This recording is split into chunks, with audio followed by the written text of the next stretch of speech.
நெறைய பேருக்கு இந்த டவுட் கண்டிப்பா இருக்கும். ஃப்ளவரானோட மத்த ஃபிஷ் விட முடியாதான்னு. ஒரு சில ஃப்ளவரான் மட்டும் பார்த்தீங்கன்னா, ரொம்ப அக்ரெசிவா இருக்கும். அது கூட மத்த ஃப்ளவரான் விட்டாலும் அத அடிச்சு காலி பண்ணிடும். மத்த ஃப்ளவரான்லாம் பார்த்தீங்கன்னா, அதுக்கு ஈக்குவலா இருக்க ஒரு சிக்லெட் ஃபிஷ்ஷ விட்டீங்கன்னா, தாராளமா அடாப்ட் ஆயிக்கும். மத்த ஃபிஷ்ஷ விடலான்னு சொல்லிட்டு கப்பி, மாலிய விட்டீங்கன்னா, கண்டிப்பா கப்சிப்ன்னு முழுங்கிடும். இதுவே ஏஞ்சல், கோல்டு ஃபிஷ்ஷ விட்டா கூட ஃப்ளவரான் அடிச்சு காலி பண்ணிடும். ஃப்ளவரான பொறுத்தவரைக்கும் ஒரு சிக்லெட் ஃபிஷ்ஷ விடுறது நல்லது. நெக்ஸ்ட்டு பார்த்தீங்கன்னா, டேங்க் சைஸு. நெறைய பார்த்தீங்கன்னா, 1 ஃபீட்டு, 1 1/2 ஃபீட் டேங்க்ல ஃப்ளவரான்ல வளர்ப்பீங்க. அந்த டேங்க் பார்த்தீங்கன்னா, ஃப்ளவரானுக்கே பத்தாது. இதில ஒரு டேங்க் மீட்ட விட்டீங்கன்னா, கண்டிப்பா ஃபைட்டு தான் நடக்கும் அந்த இடத்துல. ஸோ மினிமம் ஒரு 3 ஃபீட் டேங்க்காச்சும் இருக்கணும். அதுக்கப்புறம் நல்ல ஃபில்ட்ரேஷன் இருக்கணும். ஃப்ளவரான் பார்த்தீங்கன்னா, காமா இருக்கும்.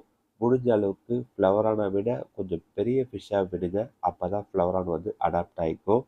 அவ்வளோதான் ஃப்ரெண்ட்ஸ் இந்த வீடியோ பிடிச்சிருந்தா மறக்காம நம்ம சேனலை சப்ஸ்கிரைப் பண்ணுங்க. நன்றி.